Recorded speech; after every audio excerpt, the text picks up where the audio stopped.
Oh, he's absolutely brilliant. His technique is flawless at times. He gets criticised for his safety first approach at times, but he can be aggressive. He can go through the gears. He is the takeover, Teofimo Lopez. He is a former featherweight world champion, the 2016 Olympic silver medalist from Newark, New Jersey, Shakur Stevenson. And still, WBC lightweight champion of the world, Shakur Stevenson. The 2025 clash between Shakur Stevenson and Teofimo Lopez was more than just a fight. It was a raw test of pride, ego, legacy, and pressure under the brightest lights. Every round blurred the line between control and chaos, leaving no room to hide. Each punch revealed something deeper, exposing truth in its purest form. It was the kind of battle that demanded everything and caught everyone off guard. Yes. Dynamic, viper-like, twitchy. But he makes mistakes, Tess. He drops the opposite hand when he shoots his right hand down to the body against a southpaw. You saw that against Sandor Martin. You saw that in the lab. There'll be opportunity. This fight came together because the lightweight division had nowhere left to turn. Every other option felt temporary. Every other matchup seemed like a delay. Shakur Stevenson and Teofimo Lopez kept winning, kept moving closer to the same moment. Eventually, the sport had to confront the question it had avoided for years. Two unbeaten fighters, two very different journeys, one shared destination. When a division reaches that stage, it's no longer about choice, it becomes about necessity. A lot of people may give us the opportunity to show how great we is. A lot of the fighters, I want to say, either they ducked or found the business way not to get in front of me. And I feel like with him, he kind of gave me the opportunity of a lifetime. That's why losing quietly was never an option. Not here, not for either of them. Too much had already been said. Too much had already been proven on separate paths. Their reputations were on trial long before the first bell rang at Madison Square Garden. In that arena, every mistake echoes. Every triumph lingers.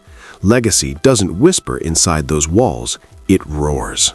Like, I felt like you knew how little Lomachenko was, and you kind of capitalized off of that. Heck no, that man was a lot to deal with.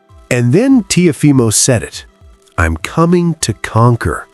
The temperature shifted immediately. Shakur didn't hear confidence. He heard a challenge to who he is. Conquer isn't about competition, it's about domination. It suggests ownership, territory, control. And Shakur rejected that idea on the spot. You could hear it in his response. Firm, direct, unmoved. No one's conquering anything over here. This isn't that kind of fight. You know, technically, they don't follow the system. Teo is that type of fighter. And right now, see the counter right there from Ortiz? We always come upon that common descriptive of he's twitching. That wasn't trash talk for attention.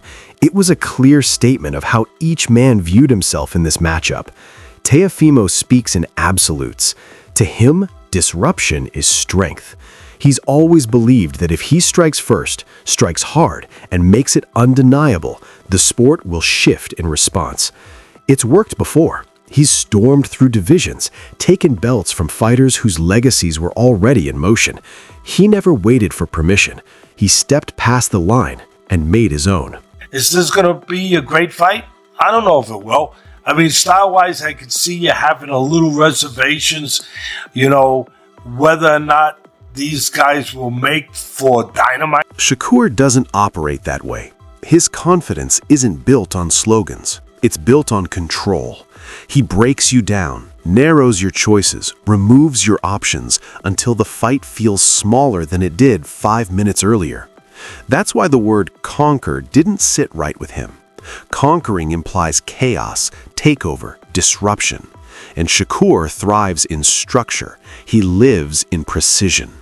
He's full of confidence. He's got a job to do tonight. It is a short notice change, a different opponent, and he's the sort of guy that will adapt beautifully.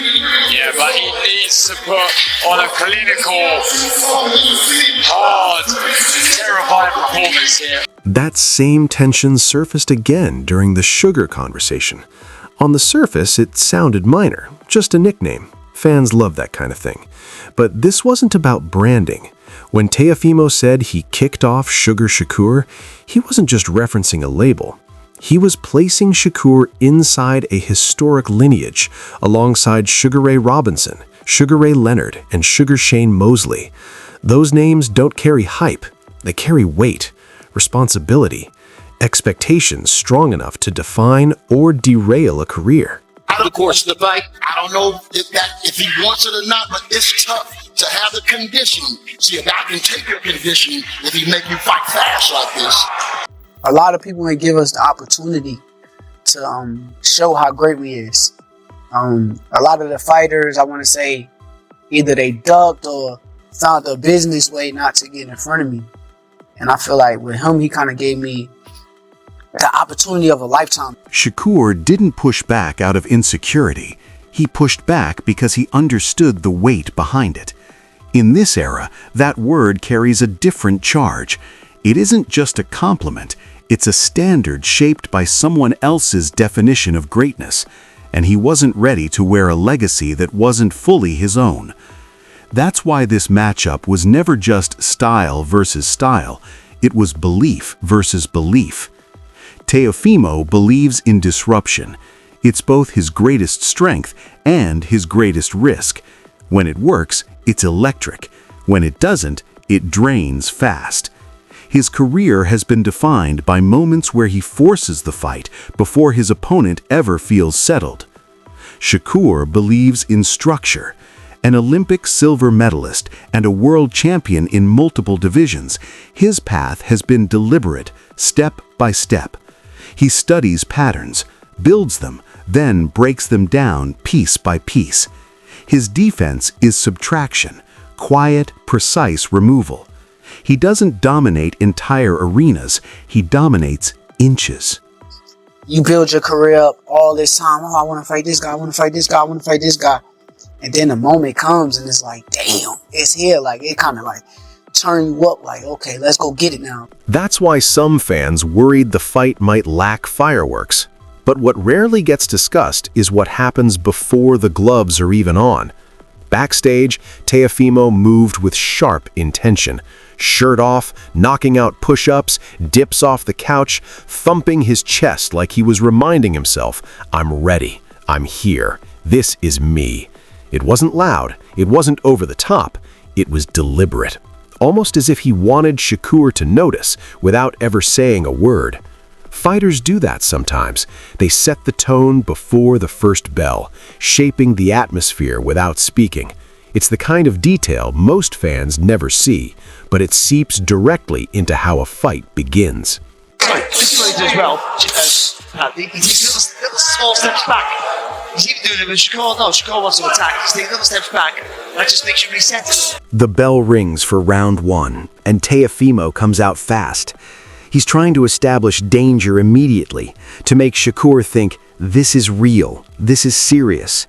And for a moment, it works. But here's what most people overlook. Every burst takes oxygen. Every reset drains a little more from the tank.